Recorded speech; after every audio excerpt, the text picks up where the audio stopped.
கொடைக்கானல் தனியார் நட்சத்திர கிளப்பில் ஊழியர்களுக்கு மதிய உணவில் வலி நிவாரண தைலத்தை கலந்து கொடுத்த பெண் கைது செய்யப்பட்டிருக்கிறார். போலீசார் விசாரணையில் அம்பலமானது என்ன?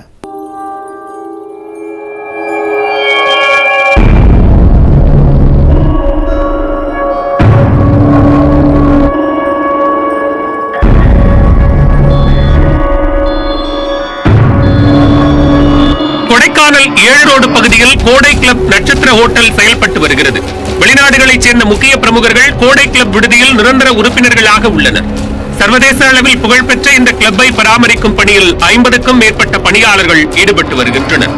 செவ்வாயன்று சமைத்து வைக்கப்பட்டிருந்த உணவை பணியாளர்கள் உட்கொண்ட போது வெண்டைக்காய் புளிக்குழம்பின் மேல் சிவப்பு நிற திரவம் மிதந்துள்ளது.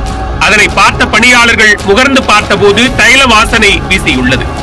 ஏதோ ஒரு ஆயில் என நினைத்து பணியாளர்கள் தொடர்ந்து உணவு அருந்திய போது வாசனை குமட்டியது. வயிற்று வலி, தொண்டை வலி, வாந்தி ஆகியவற்றால் அவதிப்பட்ட ஊழியர்கள் கொடைக்கானல் அரசு மருத்துவமனையில் சேர்க்கப்பட்டனர்.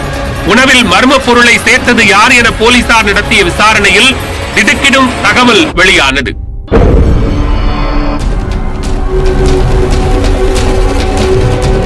செண்பகனூரைச் சேர்ந்த மலர்விழி கோடை கிளப்பில் சமையல் செய்பவராக பணியாற்றி வருகிறார்.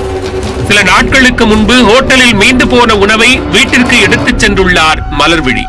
இதனை பார்த்த பணியாளர்கள் ஹோட்டல் மேலாளரிடம் புகார் அளித்துள்ளனர். அதற்கு தண்டனையாக சமையல் பணியிலிருந்து வேறு பணிக்கு மலர்விழியை மேலாளர் மாற்றியுள்ளார். மற்றவர்கள் முன்பு தன்னை அசிங்கப்படுத்திய பணியாளர்களை பழிவாங்க மலர்விழி சதித்திட்டம் தீட்டினார்.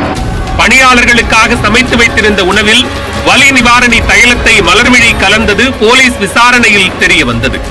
இதனையடுத்து கொடைக்கானல் போலீசார் மலர்விழி மீது கொலை முயற்சி வழக்கு பதிவு செய்து அவரை கைது செய்தனர்.